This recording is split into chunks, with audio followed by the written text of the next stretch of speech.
And this week's Simply K-pop, Gateway to Korea. don't miss out.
Hello and welcome to our morning edition of Arirang News. We begin with these stories making the headlines at this hour. Torrential rain has been battering parts of South Korea since Wednesday, leaving at least 4 people dead and displacing thousands from their homes. Many spent Thursday night in temporary shelters, with scenes of destruction continuing to emerge. The U.S. Senate has included a clause in its 2026 defense policy bill that would prohibit reducing the number of American troops stationed in South Korea below the current level of 28,500, underscoring Washington's ongoing security commitment to the Korean Peninsula. It's the final day of cabinet confirmation hearings at the National Assembly. Thursday's session featured heated exchanges, key revelations, and a glimpse into the political tone of the new administration. Severe flooding continues across South Korea, with heavy rain causing widespread damage and evacuations. 4 people have died, with 1 still missing. Our Kim Jung-sil starts us off. Severe flooding is making it difficult for drivers, with front wheels nearly submerged as they navigate flooded roads. One of the hardest hit regions is Chungcheongnam-do province. In Dangjin, floodwaters have submerged neighborhoods, blocking roads and causing widespread damage. Fallen trees are obstructing highways, and emergency crews are working to clear the debris. Heavy rain will continue through tomorrow, with up to 50 millimeters per hour expected tonight and tomorrow morning. Some areas could see up to 200 millimeters, with southern regions possibly experiencing up to 300 millimeters. As of Friday morning, 4 deaths have been confirmed, 3 in Chungcheongnam-do province and 1 in Gyeonggi-do province. 1 person is still missing. Over 5,000 people have been evacuated across the country, with more than 4,500 still unable to return home. Roads, bridges, and embankments have collapsed, and more than 300 public facilities and homes have been affected. We urge foreigners in South Korea to stay in touch with their neighbors and stay informed about the weather. In the case of severe conditions, please follow the evacuation messages sent through the Korea Meteorological Administration's emergency rainfall alerts. As the rain continues, authorities are on high alert, bracing for further damage, with more rainfall expected through the weekend. Kim Jung-sil, Arirang News. The recent heavy rainfall and rapid flooding pose a heightened risk of unexpected accidents. Here's our Kim Bo-kyung with important safety guidelines. With the monsoon season back, there have already been a series of vehicle flooding accidents. When one is trapped inside a submerged car, what would be the best survival tips? Trying to open the door right away might be hard due to the pressure difference. In this case, wait for the water inside the car to rise to the same level as the outside, as once the pressure equalizes, the door gets much easier to open. If the situation is too urgent, break the window using either an emergency hammer or the headrest of the seat. It is important to strike the upper part and the edges of the window so as not to get hurt by the broken glass. But what's best if water starts filling up inside? The most important thing is to abandon the car and escape quickly if water starts rising inside the vehicle. Heavy rain is often accompanied by lightning strikes, which can lead to serious injuries or even death. If thunder is heard within 30 seconds of a lightning flash, one needs to seek shelter immediately, as it indicates the lightning struck nearby. Wait at least 30 minutes after the last sound of thunder before going back outside. One needs to avoid holding long metal objects that can attract lightning and should not stay under trees or outdoor pavilions as they cannot block lightning. It is safer to stay inside a building or a car. High humidity during rainy season can significantly increase the risk of electrical leakage accidents. Thus, the Korea Electrical Safety Corporation recommends testing home circuit breakers in advance to ensure they function properly. Press the test button next to the breaker, and if the electricity cuts off when the button is pressed, it means it is working well.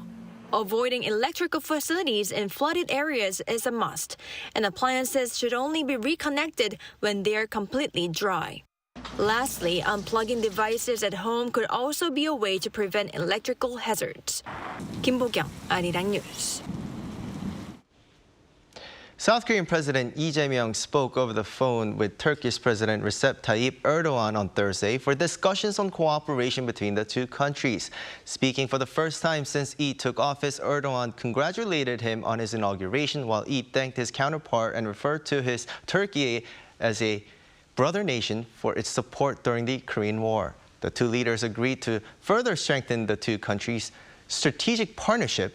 According to Seoul's top office, on the same day, they also agreed to work closely together to advance cooperation in defense, arms industry, nuclear, and green energies.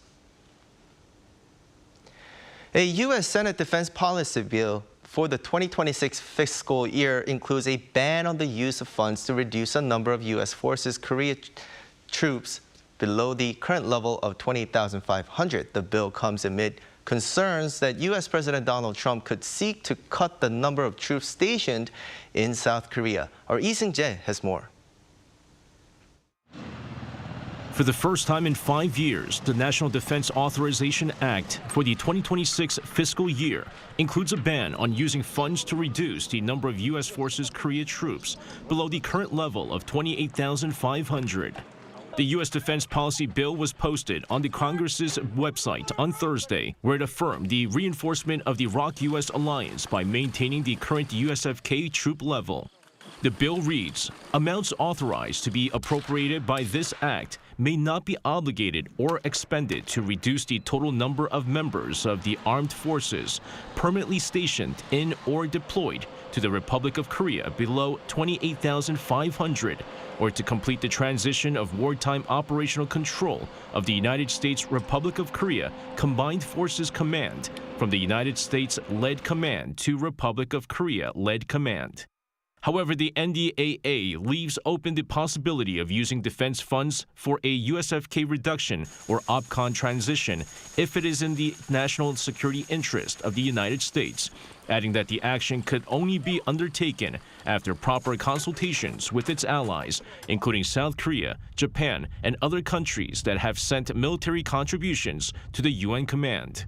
The ban was previously included in the NDAA from the 2019 to 2021 fiscal years to prevent any potential unilateral reduction during the first Trump administration. However, it was removed from the bill during the former President Joe Biden's term in office. It's the first time that the Senate added a ban on the use of funds for the completion of wartime OPCON transfer. The latest bill comes amid speculation that the Trump administration could reduce the number of USFK and ask Seoul to increase spending for its own defense. Lee Seung-jae, Arirang News. The multinational sanctions monitoring team created to support the implementation of international sanctions against North Korea said on Thursday that military cooperation between North Korea and Russia violates UN sanctions. The United States, a member of the MSMT, reaffirmed its position that the Trump administration takes violation of sanctions against North Korea seriously, adding that it maintains the principle of complete denuclearization of North Korea. It also said that it will continue to pursue dialogue with Pyongyang. The monitoring team shared reports of sanctions violations by North Korea at the UN headquarters, calling on countries to join in efforts to maintain international peace and security in the face of continued UN sanctions violations.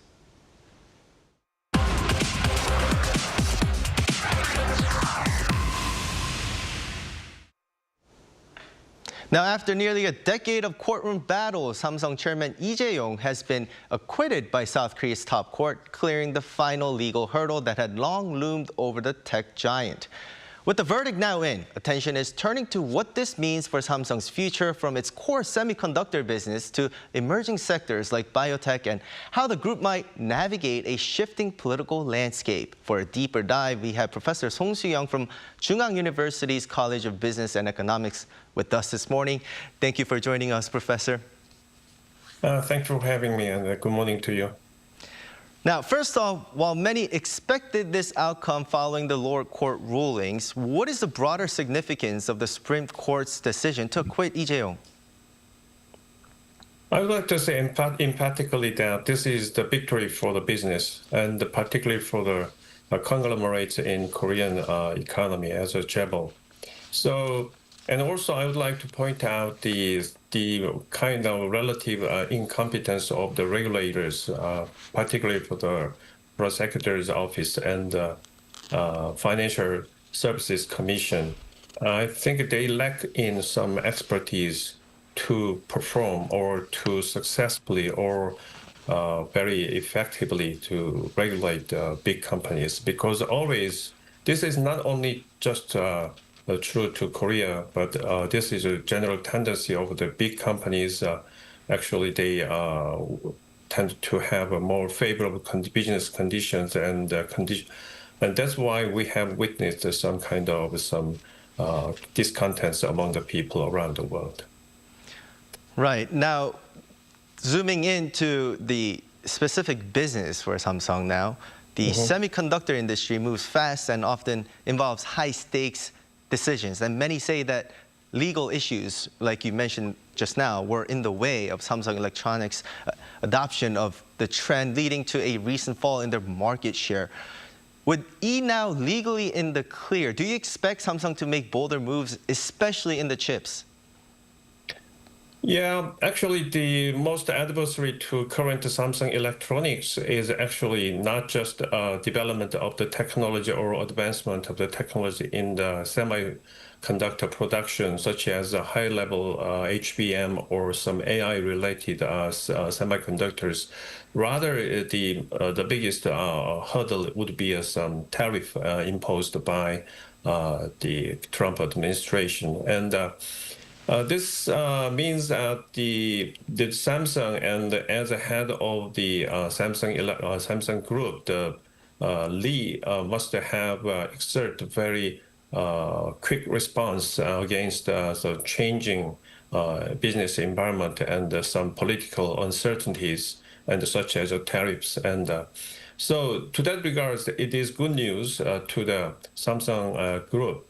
But there are so many different aspects on these issues because from minority shareholders' perspective, at least Samsung Group and the Samsung Electronics can save money for the future investment, because they are free of charge against the chairman of Lee. And so acquittal has such meanings. But for the institutional investors, it might have some nuanced response, because this means that governance issues still remain, and still weak or caveats still remain in the South Korean economy. So I think there is some pros and cons, but from the general investors' perspective, the institutional investors might be a little bit not surprised, but as expected, but they must have a little bit continue to have Korea discount further. But at least for the short term, it is good for Samsung and the minority shareholders. Right, right. So speaking on that, Samsung Group also has biotech as its emerging major focus. How might this ruling affect the growth trajectory of Samsung Biologics and BioEpis? Yeah, biologics has been listed in the Korean stock market, and the problem in the decade or more than decade ago, it was the evaluation of the value of Samsung Biologics has been fluctuated so much from 6.8 trillion Korean won to 19.5 trillion won. Almost a 66% change of the value really causes a problem. And then the Financial Services Commission and the financial supervisors, they begin to investigate these issues. But anyway, the past is past and history is past. So now when we look forward to the future, I hope the biologics and, but actually biologics does not make any big development or big forward leap in the developing some biologic pharmaceutical companies. So I hope they not only focus on some successful R&D and successful performance in bio industry, and also they could make big progress in the particularly in the semiconductor industry. So I wish you good luck to the Samsung electors and Samsung Group. Right. Now, before you go, I want to ask you, and go back to your point on Korea discount and the governance. Lee's acquittal also coincides with the change in the presidential office here in Korea. Do you see this political shift having any impact on the group's business environment or regulatory posture, as President Lee has always emphasized what you've mentioned before? Yeah, but when you look back the past prosecutions, such as Prosecutor General, actually Yoon Suk-yeol, who is impeached president impeached president before the current government, and some Prosecutor General was Han Dong-hoon, who is also now has no public status right now. But Special Prosecutor was Park Young-soo. All these people has launched some kind of investigation over these Samsung issues, particularly the Samsung succession and some related accounting fraudulent cases, but they are not successful. That's why I start with some incompetency of regulators. So currently, the acquittal, this is a very expedited decision made by the top court. The reason is because the newly elected president or government may work as some discipline, more strong disciplinary effect over the chaebols. That's why the current judiciary system has imposed such a very quick decision and to give an acquittal to the Samsung Group and the chairman of Lee Jae-yong. So to that regard, this is good news for the business, but it may be not good for government or Korea discount. Well, thank you so much for your insights this morning, Professor, and I hope to see you soon. Yeah, thank you.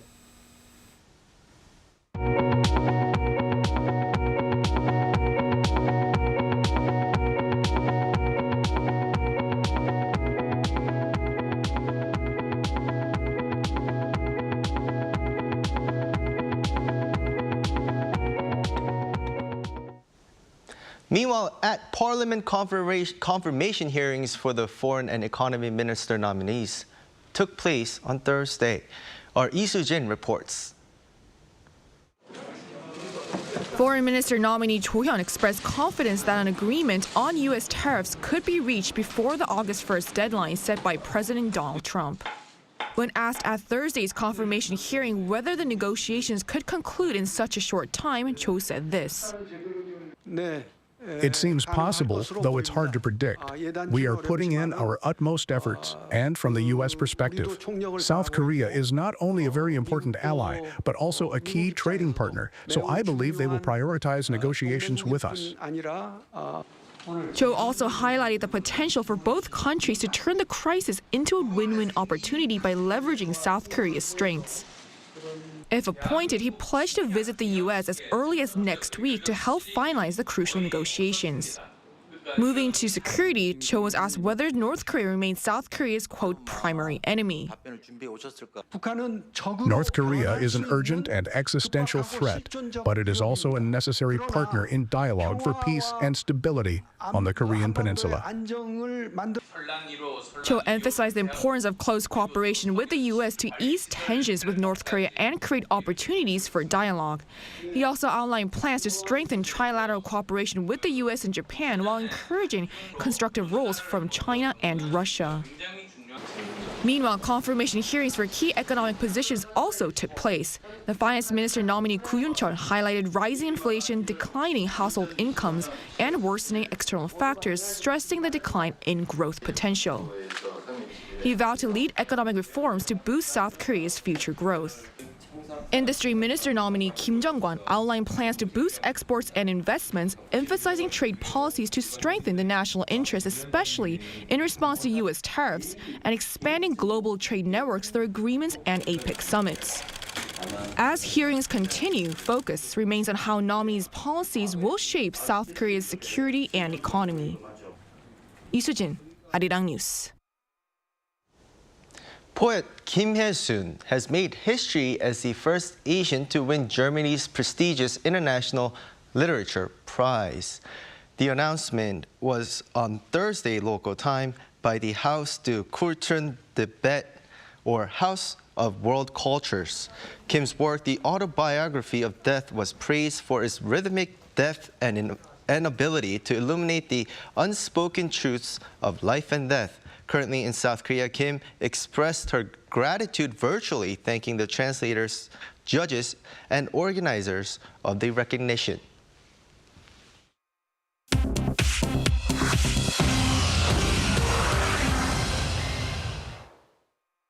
Good morning, I'm Choi Ji-hee, and this is The World Now. Pakistan's Punjab province has been hit by devastating monsoon rains that have killed more than 60 people within 24 hours. According to officials on Thursday, heavy monsoon downpours across Punjab province triggered flash floods, landslides, and building collapses, claiming 63 lives and injuring nearly 300 since Wednesday morning. According to the National Disaster Management Authority, since late June, the death toll from rain-related incidents across the country has reached 159, with Punjab accounting for most of the fatalities. More than 1,000 homes have also been damaged. Punjab's chief minister declared an emergency in several areas and urged residents to follow safety guidelines. A high flood alert remains in effect along rivers such as the Jhelum River, as more heavy rain is forecast for the weekend. In the UK, it was revealed on Thursday that over 100 British officials' identities, including special forces and MI6 members, were also compromised in the 2022 data breach that endangered thousands of Afghans. In a breach dating back to early 2022, nearly 19,000 Afghan helpers of British forces and 100 Britons, including MI6 operatives and SAS soldiers, had their data compromised due to a mistakenly sent Ministry of Defense email. A super injunction had been in place since 2023, preventing the public from knowing about the leak and the covert operation of relocating more than 16,000 Afghans at an estimated cost of $2.7 billion. The government had already admitted on Tuesday the data breach, which had been kept secret by the previous injunction. In Iraq, at least 69 people died when a massive fire ravaged a newly opened hypermarket in Al-Quds city in the east of the country. The blaze began on the perfume and cosmetics floor and rapidly took over the 5-story shopping center overnight on July 16th. Rescue teams managed to save individuals, but dozens are still missing or buried under debris. The Iraqi Prime Minister has ordered a high-level investigation into the cause of the fire, and the regional governor declared 3 days of mourning.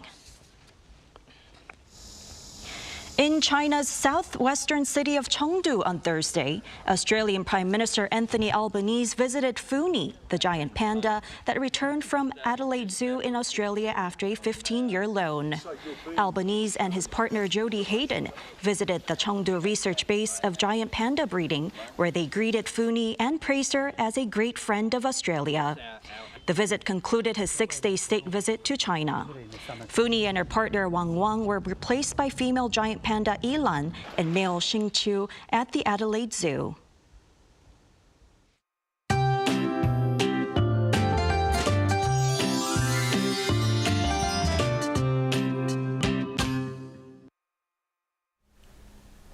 We need to prepare for more heavy rain today. The southern regions are forecast to get the brunt of it. A strong band of rain clouds is moving in from the west coast, bringing torrential rain mainly to Jeollanam-do and Gyeongsang-do provinces this morning. And these areas could see up to 300 millimeters of downpours. Chungcheong-do might get up to 200 millimeters. The capital area might see up to 100 millimeters of intense rainfall. A heavy rain advisory continues for western regions, and in these heavy rain advisory areas, we're expecting very strong rain, around 50 millimeters per hour, to concentrate along with strong winds. Extreme rainfall has a higher probability of triggering a landslide. There are many areas where the ground has become very saturated, with landslide alerts issued across much of the country. Meanwhile, this afternoon, Seoul will be getting up to 29 degrees. Daegu, Daejeon, Gyeongju will be topping out at 30 degrees. Please be careful in order to avoid any damage from the wind and rain today.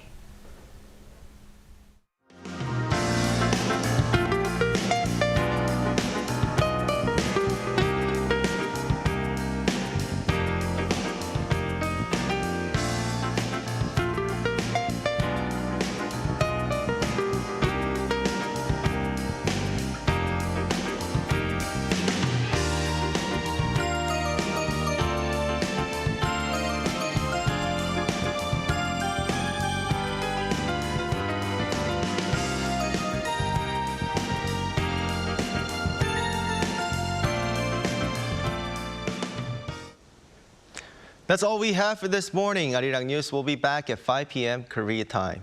Thanks for watching.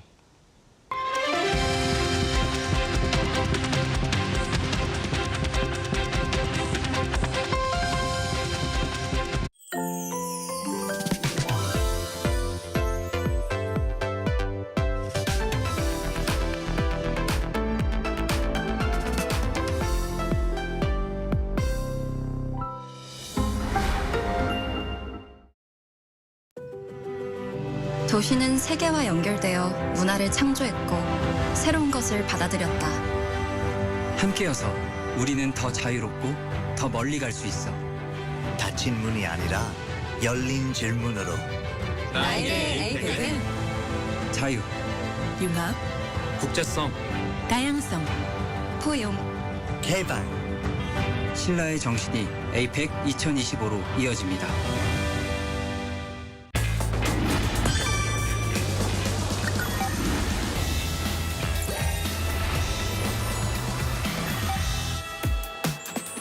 A country where traditional and modern cultures coexist. Where you can explore spectacular landscapes and nature. Savor the delights of traveling at every turn. Where? Korea, of course. There are some must-visit places in Korea. Ones that appear in every tour guidebook: Hangang River, Gyeongbokgung Palace from the Joseon Dynasty, and... Yes, these are essentials, but I want to go somewhere a little different. I don't have to follow the guidebook. For example, filming locations for K-pop music videos or K-dramas and movies. Traveling is all about taking it slow. A long walk at your own pace, or even zoning out somewhere quiet. Doesn't it sound relaxing? You travel for the experience, trying something new in a foreign place, de-stressing and making lifetime memories, taking tons of pictures along the way. 70% of the Korean territory is mountainous. Naturally, Hiking is a very popular pastime in Korea. Not your kind of activity? Trust me, the view will make the effort worth it. Just catch your breath by the cold stream in the valley. Korea is surrounded by the sea on three sides. From the beach, you can enjoy a wide open view as well as various water activities. But the riverside is great too. There's plenty to see and do. If you're in Korea, you can't miss the night view full of dazzling lights. Yes, even the same place can have a totally different vibe at night. Want to make unforgettable memories? How about traveling to all corners of Korea? Join us next time to explore more about Korean culture.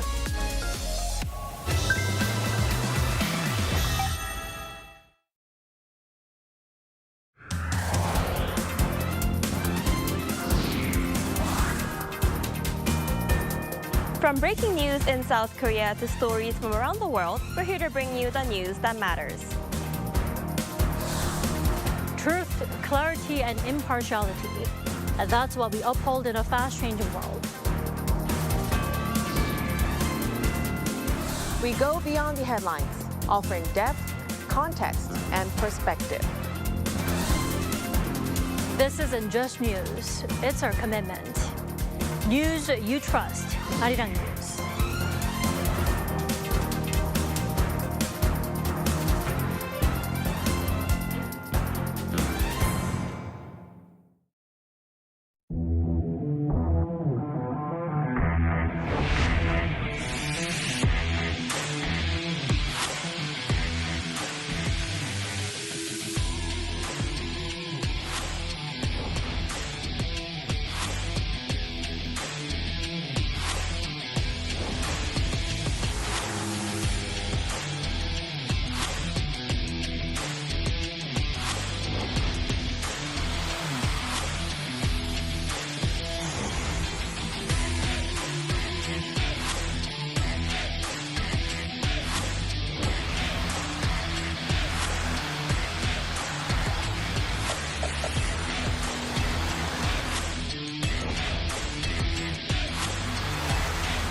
We're here to bring a new type of news show.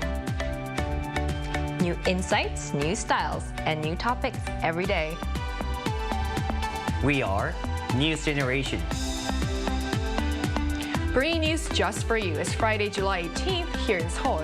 I'm Lee Soo-jin, and this is News Generation. Joining us today is Niall Song. Good morning. Happy Friday, everyone. Good morning. And also Kang Moon-ju's with us. Pleasure to be here. And both are here to speak on behalf of people in their 20s and 30s. So it's finally Friday, which means that we finally made it to the end of the work week. And today we're going to talk about all things K-pop, from global additions to local trends and even how the genre is popping up in unexpected places. So let's start with what's new in the world of K-pop. Niall, what are some recent K-pop headlines or developments that have caught your eye? I mean, who knew K-pop would come this far? But half of top 10 CD album sales in the United States for the first half of this year were K-pop albums, including Stray Kids, ENHYPEN, ATEEZ, 17, and LE SSERAFIM, as well as Blackpink. Obviously, doing so well individually as well as a group. Jennie dominated the global critic charts as her solo album Ruby, in a professional terminology, was a bomb and was named one of the best 2025 by both Billboard and NME, and it was the only K-pop album on that list. Blackpink's Rosé also doing extremely well, ranked second globally in streaming with her collaboration of the song. You guys might have heard of it. Do you know this? Recording 1.624 billion streams in the first half of just this year. So someone who's followed the Billboard charts religiously since I was a kid, it's still really fascinating to see these names top the list. And also, I actually listened to both of their albums and I really enjoyed them. Yeah. So like Jennie's album, I really like. It's not just the title tracks. You mentioned some of the great title tracks, but I really liked Start a War and Jennie's album. I don't know if you know that song. There's a lot of story going on behind the scenes with that. Right, she actually talked about like the story behind Start a War, and I really like that song. Also, I like Talks Till the End. That's also that was a single. That was her third single, and I really like that song too. So what about you, Moonju?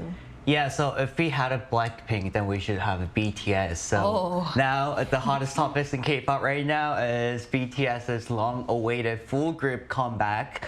With all members having completed their mandatory military service, the group is finally returning to their fans. The last member to be discharged, Suga, completed his service on June 21st, officially marking the end of the enlistment period for all of the 7 members. The excitement is palpable and the expectations are higher than ever. The group has announced plans for a comeback in the spring of next year and is currently working on a new album in the United States. So, BTS is now out of ARMY, back to ARMY. That's very clever, actually. How long did it take you to come up with that? Did you enjoy that? Yeah, this is phrase of the day for me. Phrase of the day. So while one of K-pop's biggest acts is preparing for their return, behind the scenes, the next generation of stars is already being formed. Now, we're seeing a growing number of K-pop auditions happening around the world. Can you tell us more about some of these? Right. I mean, these are really exciting. On June 30th, an audition event for aspiring K-pop idols in the United States was held downtown Manhattan, New York, and 10 teams that passed the preliminaries out of over 100 North American applicants showcased their talent in the finals. And this event took place in a more dance performance rather than the stiff, formal, traditional audition form. And talent scouts from 10 different Korean entertainment agencies participated in this event to discover global talent. So hopefully the big dreams are in the making right now. So I think you're referring to K-Fan, like short for K-pop Festival and Next Generation, right? That's right. So for a quick background, this is New York's first ever K-pop dance festival and audition events. And then you mentioned also huge entertainment companies were there, like Hype's affiliates, like Pledis was also there, Adore was there, as well as Jellyfish Entertainment, which is known for Kim Sejong. So big companies were also there. And apparently they're also planning to expand this to other cities as well. Right. So it'll be interesting to see scouting all over United States. Right, and you can also see localization really spreading as well. But it's not just limited to the US, right? And I think you mentioned more auditions or things that are happening in the US as well. But what are some other notable auditions that are happening? Yeah, so as the K-pop continues to gain global popularity, various auditions are being held around the world to discover the new talent. Korean entertainment agencies are actively working to localize their idol groups, tailoring members and concepts to better resonate with international audience. Indeed, Hype, the agency behind the BTS, has hosted survival-style auditions in the United States to form a group specifically designed for the American market, which the result is Cat's Eye, composed of 6 members from different countries. And this diverse backgrounds and global appeal reflect the evolving landscape of K-pop, where cross-cultural collaboration and localization strategies are becoming the norm and key strategy. So like you've said, we've been seeing a clear trend of K-pop becoming more localized to better fit global markets. And how has that played out so far, Moonju? What kind of results or successes have we seen from these efforts? Yeah, just in line with its global expansion, the creation of localized idol groups has become a key strategy again for major Korean entertainment agencies. Hype's multinational girl group Cat's Eye recently reached a significant milestone, debuting at number 92nd on the Billboard Hot 100 with their single Gnarly this past May. And also, the group also earned this spot in 43rd on NME's 50 Best Songs of 2024, along with global icons such as Ariana Grande And similarly, JYP's girl group Niju and CJ E&M's boy group JO1 have risen to top tier in Japan. And this trend continues to evolve. SM Entertainment recently introduced Dear Alice, which is a boy group composed entirely of the British members. They are making waves in the UK, appearing on the long-running live talk show This Morning on ITV1 last year. And looking ahead, both HYBE and JYP are reportedly preparing idol groups specifically tailored for Latin American market. And lastly, these developments reflect the dynamic nature of the K-pop industry, where embracing cultural diversity and regional engagement is becoming essential for sustained global success. So as K-pop agencies continue to tailor their groups for different regions like Latin America, like you just mentioned, it's clear that the industry is not just exporting music, but also embracing diverse cultures in new ways. And this cultural integration goes beyond the music itself. We're also seeing K-pop increasingly used as a theme or subject in various forms of media content, actually. Can you give us some examples of that, Kanayo? Right. In South Korea, there's a growing number of locally produced content that features K-pop as the central theme. One example is it's doing so well, K-pop Demon Hunters, and it was produced with K-pop stars as main characters of an entire story, which has, never happened before. And the show incorporates various elements of Korean culture, such as kimbap, which is such a common thing for us, and gat, traditional hat, and hanbok, the traditional garment. And this serves as an example of Korea's rising global influence on the global stage. And in 2023, Netflix series XO Kitty, which portrays a life at a Korean international school, it also did really well, ranked #2 in the global top 10. This actually goes to show the growing and continuously growing international interest in Korean culture through global media content. So like you said, it's so interesting to see like topics that I feel like only small people, locals would know. Like I actually went to international school, so it's really interesting to see that portrayed in such a popular international media forum as well. So K-pop's global growth isn't just happening on stage, it's also being driven by the fans themselves. So to get a broader sense of what's catching people's attention this season, we also asked our viewers, what do you think makes K-pop so appealing? So let's take a look at what they had to say. So 42% of respondents pointed to the stunning performances, while 25% said it was the charming members that drew them in. Another 23% highlight the addictive melodies, and the remaining 10% chose other factors. So we've talked about how K-pop is expanding globally and adapting to new markets, but what does that look like from a fan's perspective? Up next, we're going to be joined by a K-pop fan from the US who will tell us what drew them to the genre and how they experience K-pop where they are. And that conversation is coming up right after the break, so stay tuned.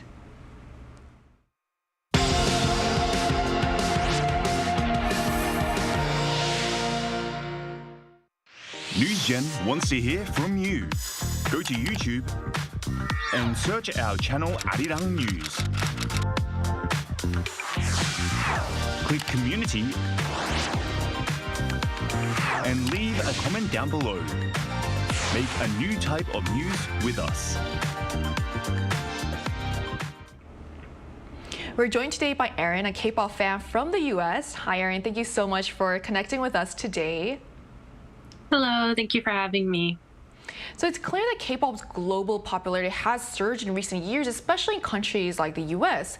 Can you tell us more about how K-pop is being perceived in the US right now, and do you feel like K-pop is becoming more localized to better connect with American audiences? Sure. So I think K-pop is being very well received in the US. You know, when I first heard about K-pop, this was maybe back in 2014, 2015, I found that it was kind of niche in America still back then. There were only a small number of people in my school that were listening to it. And I think that in 2017, that was when I really noticed kind of a turning point here in the US, because I don't know if you'll remember, but BTS won the Billboard Music Award back then. And I think that that was really when K-pop started to become more mainstream here. I started actually hearing K-pop songs playing on my local radio stations, and I had a lot of friends that had previously never listened or even heard of K-pop before start listening to some different groups. So I would say that now it's quite common to actually see many K-pop fans on the street wearing different merch or carrying, their photo cards. So, and groups are constantly touring here because they found very great success here, I think. And I think that there's more and more localization happening in the USA. And across the world, not just with different types of media, like the movie K-pop Demon Hunters, like you mentioned, but with the music itself as well. So artists are releasing songs with English lyrics. They're constantly collaborating with different Western artists. And I think now there are a lot of Western artists that are very eager to collaborate with K-pop artists because they can see how well these songs are doing and can see how passionate the fans are. And you also see different groups releasing TikTok trends as well that become very popular here, and collaborating now with different influencers, some of them who are not even really related to music, but just kind of incorporating themselves into different trends here in the US. Wow, so you've actually seen all these changes happen almost for 10 years now. And so tell us, what do you think are the key features of a successful or a popular K-pop group? I would say it's a lie to say that the looks don't factor in a group's success. But I do think that the looks kind of only take you so far. So they need to have a really strong stage presence. They need to have really strong performance abilities. And I think a good group is really well-rounded and very versatile. So they're kind of able to carry themselves through different types of concepts. I think for the US concept as well, I have noticed that even though I myself am a big fan of groups like Twice, I think that the more cute concepts actually don't perform as well in the US. I think instead, most casual listeners especially are drawn to a stronger sound. And so groups like Blackpink and BTS, Stray Kids, they do really well in the US. I think that their type of music tends to appeal more to a Western audience. Although I do think that any type of K-pop group can really carve out a niche for themselves here in the US because it has become so well known and because there are so many fans here. And I think also what sets K-pop groups apart from Western artists, in addition, is also the additional media that they release. They really show who they are as people. I think it really brings them down to earth and makes the fans feel like they know them. And while I think it can also kind of lead to a parasocial relationship sometimes between fans and idols, I think it's also part of the draw as an American fan because Western celebrities tend to be more private and they don't really release a lot about their lives sometimes. Yeah, I do agree with you. And our last question for you today is, looking ahead, what kind of K-pop content would you like to see more in the future? And if there is a particular direction or theme you think the genre could explore farther? Yeah, I think that part of what made K-pop so popular is that it can be very experimental, whether it be with music or different types of music. It's constantly kind of moving and evolving, so it can kind of keep up with the trends or even set many trends itself. I do think that the localization and globalization of K-pop is a really good thing, but I also think it's important that K-pop groups maintain their Korean identity because I think it's what makes them unique and sets them apart to musicians here in the States. So I spoke with some of my friends and we all agreed that we really enjoy seeing artists incorporating traditional Korean styles of music, such as pansori or arirang. Like, it really exposes the global audience to pieces of culture that we may not have previously known. And I think that's the success of songs like BTS's Idol or Stray Kids' Thunderous really show that these concepts perform very well and that the fans would like to see more of that. So that's personally what I would like to see more of. I really appreciate how you just pointed out how, sounds like pansori, like more traditional music, is something that global fans will also be really interested in. So thank you for sharing your insight with us today. Thank you. Thank you for having me. So we just heard from a music fan from the United States sharing her take on how K-pop is resonating overseas and what it's like to see the genre evolve beyond Korea. To wrap up our discussion, Niall, so why is this localization trend such a key part of K-pop's global strategy, and why does it matter for the future of the genre? Localized K-pop groups have definitely clear advantages, and from their debut, they can build a strong emotional connection. Like Aaron mentioned, with the fans, they can communicate more easily with the language that they prefer. And as existing K-pop artists continue to expand globally, I see the rise of these localized groups, and it's generating very high expectations. And many believe that this trend would become the new breakthrough for the K-pop industry. But Moonju, and despite these efforts, what challenges or obstacles still remain for K-pop as it expands? Yeah, looking at everything we've discussed today, it's clear that the localized K-pop groups have already produced impressive results, and expectations for their future are naturally high, like Niall just mentioned.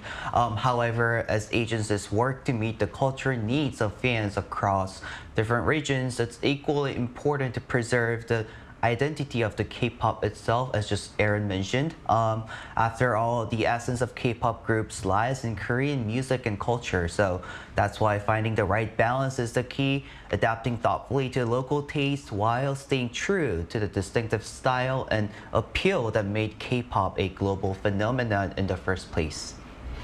Right, so like you said, I feel like K-pop fans nowadays aren't just people that have just discovered K-pop. A lot of them have grown up with K-pop as well. So this is why it's important, as Aaron also mentioned, to keep our identity. So for our last question, Niall, what kinds of changes or trends do you expect to see K-pop moving forward? Right. As localization continues, we'll see a wider range and diversity in nationality and ethnicity of the members, as we already do. And we'll see more and more K-pop artists from diverse backgrounds. But just to add into the expectations for the future, I do hope that we keep our identity, but we're not willing to just stay put, and we're afraid to venture into new areas as well, because some are concerned about the definition of K-pop and how Korean it needs to be. But music never really stays just one thing. It continues to involve other genres and styles and evolve into a new thing as well. And with the amount of legacy that K-pop has written up until now, I'm proud to say if there's something new that comes in the way that makes it a little more, let's say, fusion, we can say it's inspired from K-pop, it was rooted from K-pop, and I think that will keep it really fresh and continue going for a long, long time.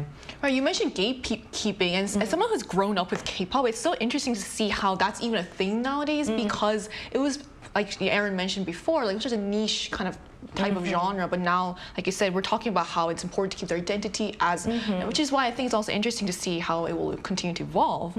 So as we've seen today, K-pop is no longer just a genre, it's a global movement that's evolving in real time. From international auditions and groups tailored to global markets, the influence of K-pop continues to expand, but so do the questions about where it's headed next.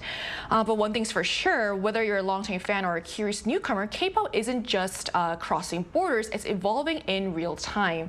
From international auditions and groups tailored to global markets, the influence of K-pop continues to expand, but so do the questions about where it's heading next. But one thing's for sure, whether you're a longtime fan or a curious newcomer, K-pop isn't just crossing borders, it's reshaping them. And whatever your plans look like this year, the most important thing is to make sure we take time to try and listen to all the different types of K-pop. We're also conducting a program survey that includes News Generation to better meet our viewers' expectations. So please visit us at www.arirang.com or on the Arirang TV mobile app to share your valuable feedback. And by participating, you'll also have a chance to win Bluetooth earbuds and exclusive K-pop merchandise. And this brings us to the end of today's episode of News Generation, but News Gen will be back on Monday at 10:30 a.m. Korea time.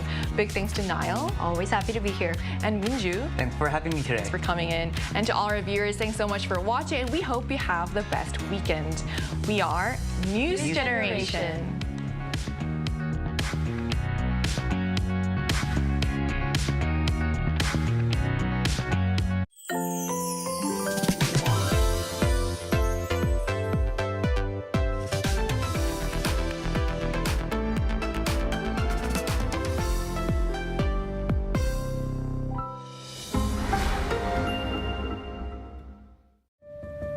2025 celebrates the 80th anniversary of liberation.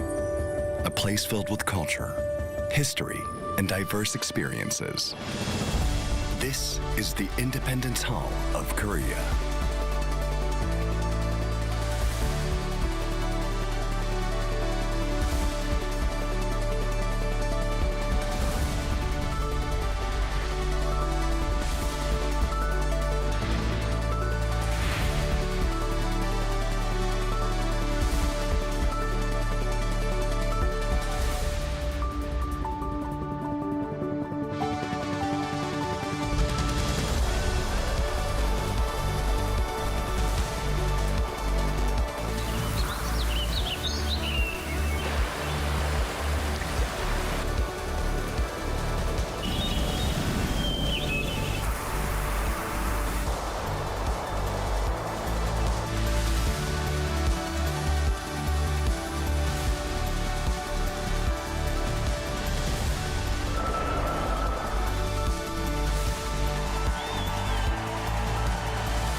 Upholding the values of the independence movement, and together with the whole nation, we will make Korea great.